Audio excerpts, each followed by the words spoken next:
Salut à tous, bienvenue sur le channel YouTube Esway Bac Edu.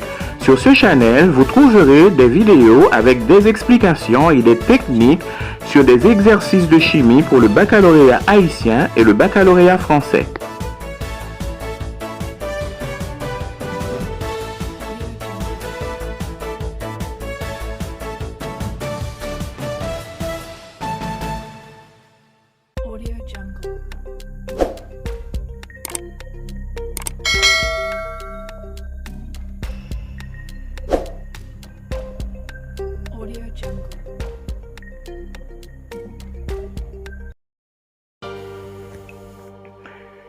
Problème de polymérisation et de détermination de formules proposé premièrement au baccalauréat haïtien en juillet 2019, notre code de l'examen molaire.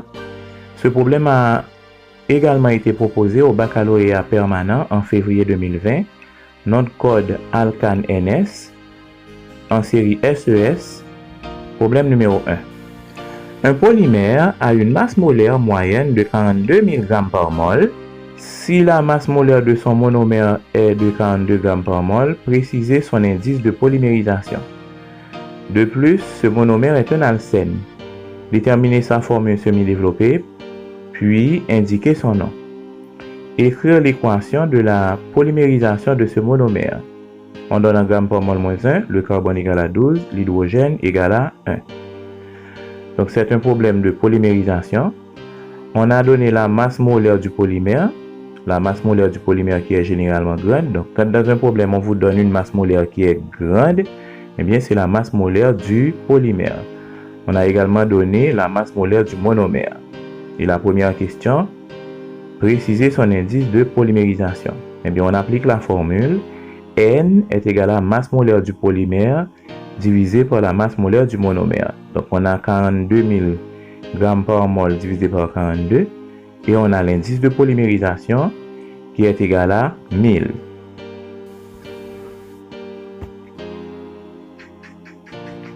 De plus, ce monomère est un alcène.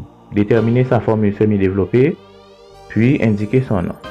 Donc, si c'est un alcène, la formule à appliquer, c'est CnH2n égale à M. On remplace le carbone par sa masse atomique qui est 12. Et l'hydrogène par sa masse atomique qui est 1. Donc on a 12n plus 2n égale à la masse molaire, c'est 42. La masse molaire du monomère, on prend la masse molaire du monomère. Et en fin de compte, on trouve n égale à 3. Donc quand on vous dit que c'est un alcène, il faut poser CnH2n égale à M. Et on remplace le carbone par 12, on remplace l'hydrogène par 1. Et on remplace par la masse molaire du monomère.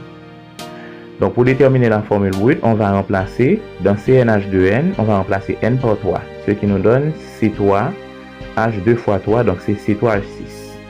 Et C3H6, on sait que la formule de l'alcène C3H6, la formule semi-développée, c'est CH3, liaison CH, double liaison CH2. Et le nom officiel, c'est le propène. Ok, on a demandé la formule semi-développée et le nom officiel. Donc, on avait tout d'abord déterminé la formule brute. Et après avoir déterminé la formule brute, en utilisant la formule générale des alcènes. Et en fin de compte, on trouve la formule semi-développée. Maintenant, on a demandé également l'équation de la polymérisation du propène. Donc, une polymérisation commence toujours avec N. Donc, NCH2 double liaison CH liaison CH3. Ok. Et bien, comment on fait?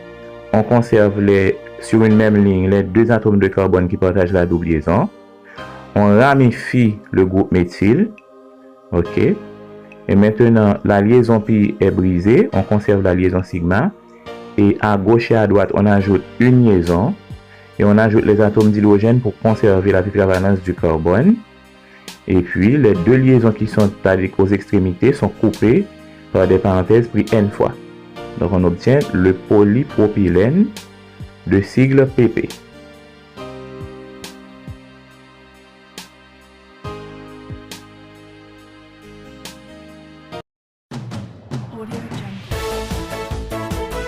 Merci à tous d'avoir regardé cette vidéo. Si vous avez aimé, n'hésitez pas à partager avec tous vos amis. Abonnez-vous à notre chaîne YouTube Esway Bac Éduc pour vous informer de toutes nos nouvelles vidéos. Merci.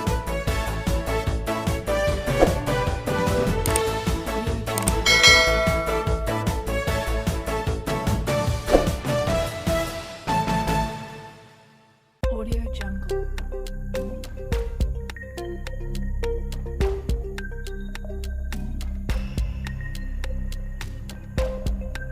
Audio Jungle.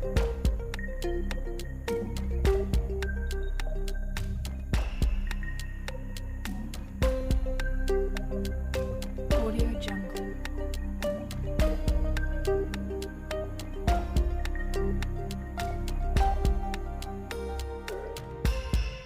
Audio Jungle.